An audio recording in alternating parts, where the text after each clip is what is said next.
Mike, I'll use my own personal experience as a human services professional.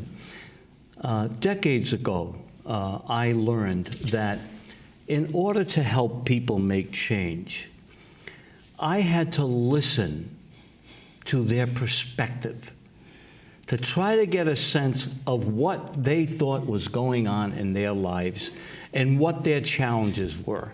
And I would often ask them, what do you think you need to do? And how can I help you do that? In the human services profession, we listen to people in order to help them. What a novel concept, huh? It's not a novel concept. And it seems to me that if we applied that same concept to governing, we could do a whole lot better than we're doing. Well, that's very personal to me, because we feel we have a story. We do a lot of research. You know, we are a research organization first. Justin Katz on our team does an amazing job. And so so before we take a position or advocate, it's based on very, very firm and solid research.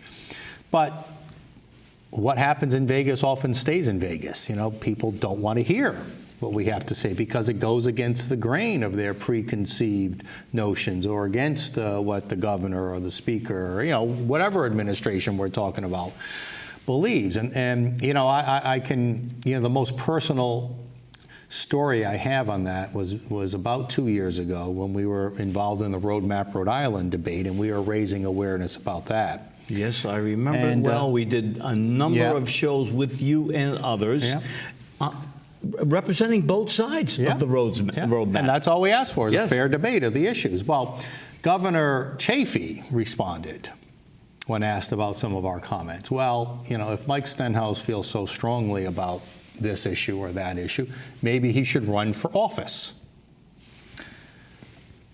That represents an elitism.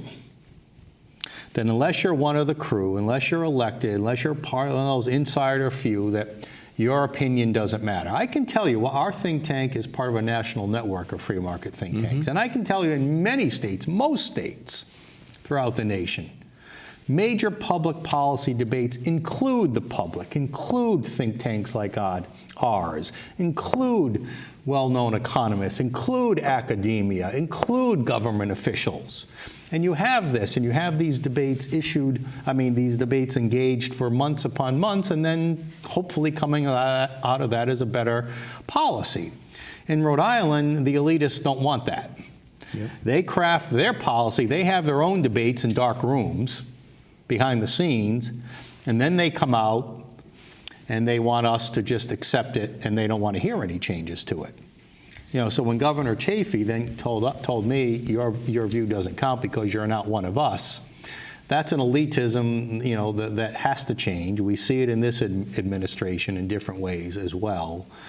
And this is the challenge we have as a think tank, is we do great research. We have a hard time getting anybody to listen.